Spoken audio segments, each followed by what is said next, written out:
we are back on Monday Morning Mojo. Hi, you guys. I am so glad you're here because we're continuing the Mojo Moves series, and we're just going to jump right in because this is a powerful episode. And I am really motivated to get into this conversation for so many of you so that you can move forward and really get on the other side of what holds you back. So, if you're just joining us or you just came across Monday Morning Mojo, welcome. I'm glad you're here. My name is Anna Gibbs, and we are in the middle of a series called Mojo Moves. And it's where each week for the 5 weeks, I am talking about small, powerful shifts that can lead to major momentum in anyone's life or business. And as I said today, we are going to be talking about how we can detox our inner critic. Yep, I believe every entrepreneur, every leader, really every human needs to hear this.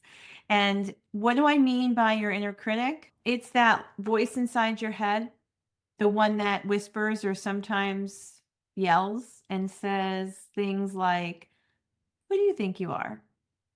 You're not ready for that yet. You're not capable. Ugh, how stupid," right? You know the voice.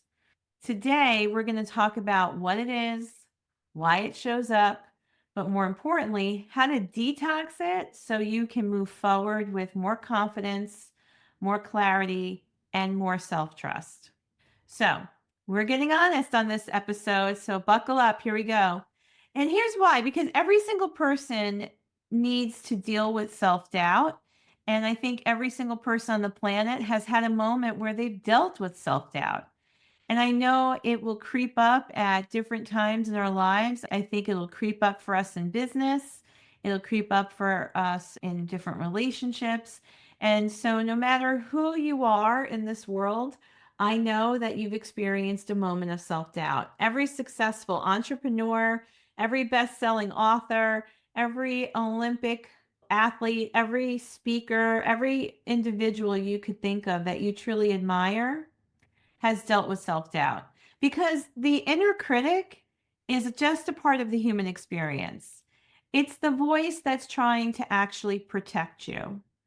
And I think that it's important that we connect with that because sometimes we can really vilify that inner voice.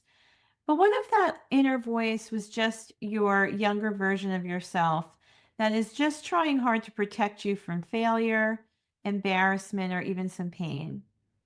Now, it can show up a little more loudly when you're about to grow into something and when you're about to stretch beyond your comfort zone. So it might feel like it's being a little hostile.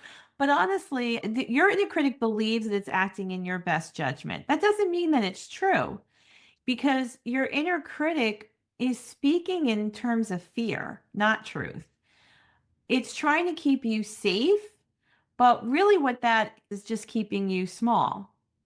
It's helping you to stay in your comfort zone, which really is holding you back from change and evolution. And so I think it's important for us to understand that about our inner critic. This conversation can be a little complex for many of us because our inner critic can sometimes be seen as both the villain and the hero at times. I think sometimes we convince ourselves that our inner critic is just trying to help us, but a lot of times it's just trying to be a protector, but a lot of times it's really just holding us back from our next opportunity because that inner critic can also damage our self esteem. It can make some harsh judgments and get into some negative self talk that just erodes our confidence. And that makes us feel inadequate. And I think that it does focus on mistakes rather than opportunity. And it might point out some of your potential failures. So the inner critic will prevent you from taking the risks and pursuing your goals. So all of that leads to a lot of anxiety and fear. And while it may feel like it has great intentions because your inner critic thinks it's holding you back from harm, it really is just keeping you in the status quo. So, we're going to talk about ways that you can detox and really break up with your inner critic. And of course, it starts with just understanding the inner critic, right? Because we just have to be honest that again, every person deals with self-doubt, and it is not anything that is unique to you. And so we have to just be honest about the fact that we're going to struggle with this from time to time. Because I can tell you, I mean, there's so many times where I've gotten into a conversation with my inner critic and allowed it to kind of start to distract me or waylay me. And there were times when my inner critic tried to tell me that I wasn't enough, tried to tell me that I wasn't ready, tried to tell me that there's someone else who could do it better. Even getting on to record this episode, there was a moment, ironic as it might seem, there was a moment where my inner critic was like, "Oh, you sure this is the one you want to record?" But it's part of, as I said, it's part of our human experience. And so I hope that you can understand that we all go through it. We just have to choose not to let that voice stand between us and the things we know we can achieve. Because every time I choose to move through it rather than believe it, I know something extraordinary has happened. And so your inner critic has to stop running the show. It's time for you to be in control. And it's time for you to really, I think, start to listen to a different story. So, here are a couple of things to keep in mind. If you think that maybe this is happening for you right now, there's a few things that might be signs that your inner critic is actually trying to run the show. And I think some signs could be that you're stuck in some sort of analysis paralysis. If you have a big decision to make or you have some opportunities in front of you and you're having a really hard time getting into motion, or you're having a hard time making a decision and moving forward, then you're stuck in this analysis paralysis, probably because your inner critic has been feeding you with a lot of lies. So, another way that you could acknowledge that your inner critic is in charge right now is that you're procrastinating on the things you actually really want. You're not following through on those things. And again, it's probably because you're being fed some lies from your inner critic. Maybe you're discounting your own achievements and you're just poo pooing things that you've accomplished. And maybe you feel like you're always almost ready, but not quite. Those are a couple signs that tell me your inner critic might be in control. So, how do we get past this? How do we detox our inner critic, as I say? I think one way is to, as I've said before, this is always, I think, step one to any kind of change is awareness. And so now that you're aware of this voice and the fact that it is your inner critic, let's name it. Let's give it a name. Seriously, let's create a nickname for your inner critic. And here's why. Because I would like you to start to separate yourself from your inner critic. If you can give it a name, then you will find that you create distance and space and separation from that voice and your true self. Because that voice is not your true self. It is not the full expression of who you are, who you were meant to be. And so, if you could create some space, you will find that you will start to feel more powerful as you stand in the true expression of yourself. That's number one. Give it a name. Identify that thought when it shows up. So, whoever that person is, when Big Bertha shows up, that's your inner critic. The second thing that I could share with you today is this step two in detoxing your inner critic: challenge it. So when that inner critic speaks up, just start to ask yourself some questions. And I think one of the easiest questions to ask yourself is, are these thoughts protecting me or limiting me right now? So if you could ask yourself if the criticism is based in reality, or if it's just an exaggeration or a belief that doesn't serve you, then you should be able to understand that it's your inner critic standing in a lot of fear. And look, when you ask questions about the reality of a situation, you might need to gather a little evidence to support it. So if you want to gather some evidence to support your positive qualities or achievements, or your ability to handle whatever it is that's in front of you, do it. Seek the evidence that supports your positive thoughts. And then what's really important is that you reframe, that you change this perspective, that you change the language, you change that thinking of the situation and focus on something much more positive. Focus on your strengths, your skills, your experience, your lessons learned, and really prove to yourself that you have what it takes. Okay. A third way, really, you know what? I'm going to say these are steps. These are steps to help you detox or break up with your inner critics. Number one, name it. Number two, challenge it. Step number three, replace it. Because you have to be able to pull out that limiting thought by the root. You have to be able to create a new inner dialogue rooted in truth, not fear.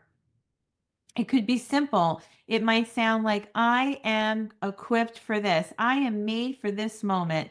I am growing and learning with every decision I make. I am allowed to take up this space. I have earned the right to be here. I am a great leader. You get the point? It is really important. Step number three, when you pull out that fearful, limiting belief, you've got to pull it out by the root. Just like that weed in your garden, you can't just snip it at the stem and think it won't grow back. You've got to pull that sucker out by the root, and that's really important. So you need to replace that limiting belief with something much more powerful and something that is rooted in the truth. And then step four, you got to do it anyway, guys. You got to act on it. I believe that courage is not the absence of fear. The most courageous people in the world experience fear at the same time they move forward and act anyway. So it's the movement, it's the doing that creates more of your strengths, that creates opportunity. Action is the evidence, right? Action will build more of the evidence for you, and your evidence builds confidence. So that one is huge. I think we have to be able to just do it anyway. We have to act anyway. I think it's also important, and it goes without saying, that we also practice some self-compassion. So I'll make that step number five. I think we have to really learn how to be kind to ourselves and treat ourselves really with the same kindness and understanding you would offer a friend. If you were to reveal your self thoughts, if you were to reveal to someone else what you say about yourself, what you think about yourself, would you be proud to share those thoughts, or would you be appalled? Because I don't think we would talk to other people the way we tend to talk to ourselves.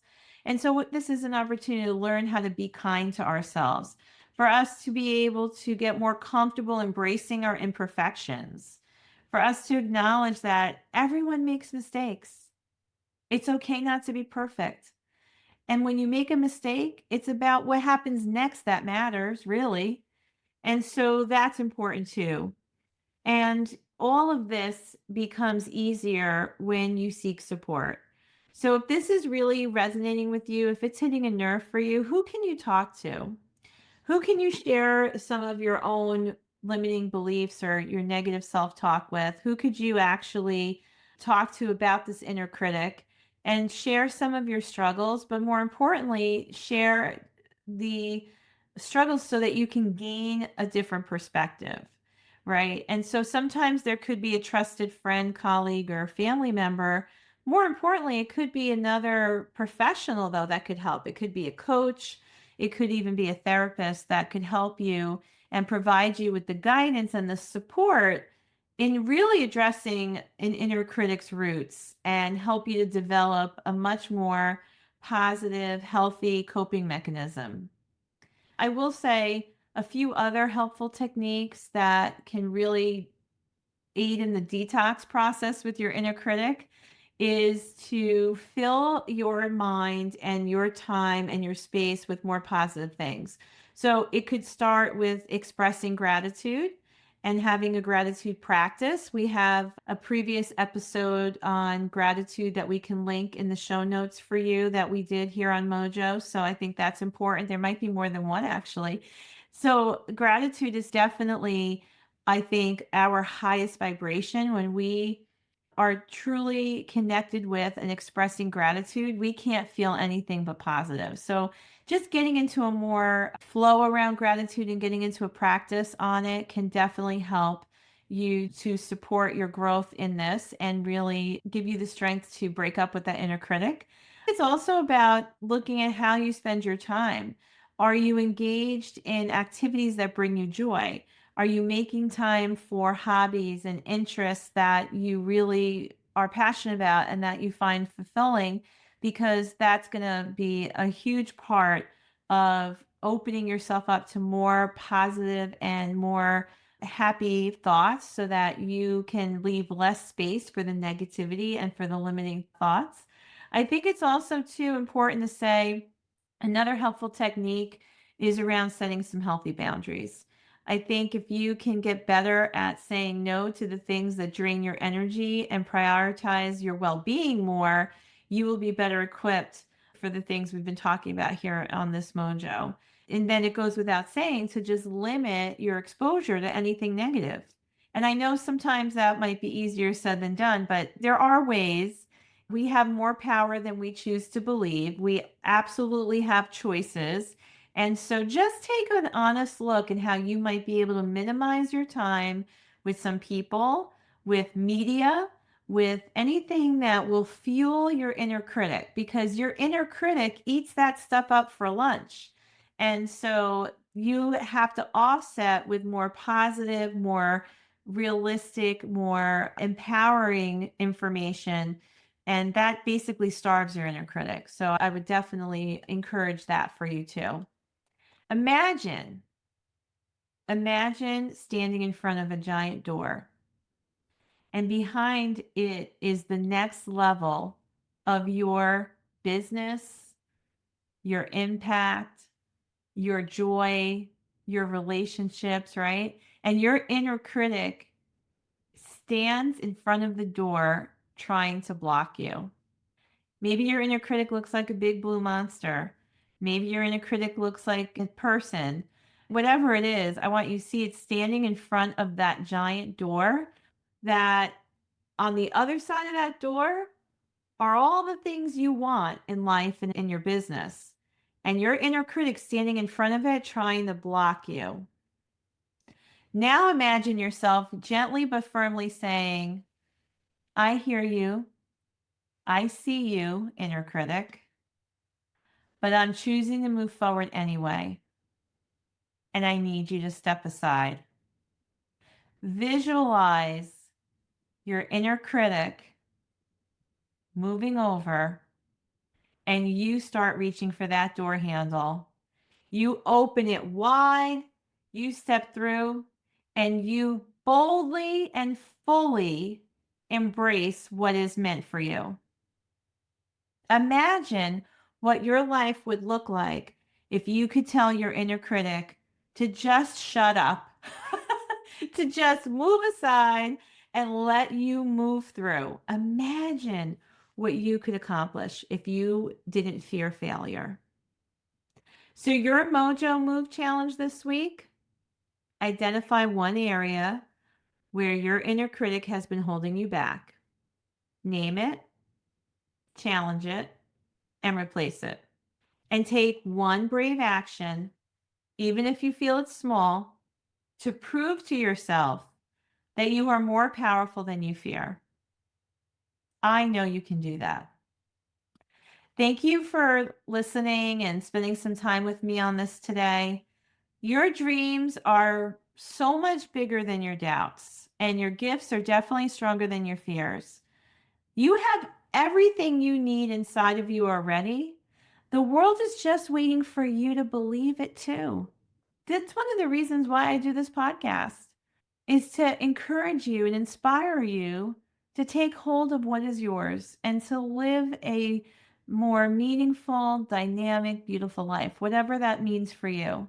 And so if you love this conversation, share it. Someone else needs to hear it. Definitely leave me a review. I want to know what your thoughts are.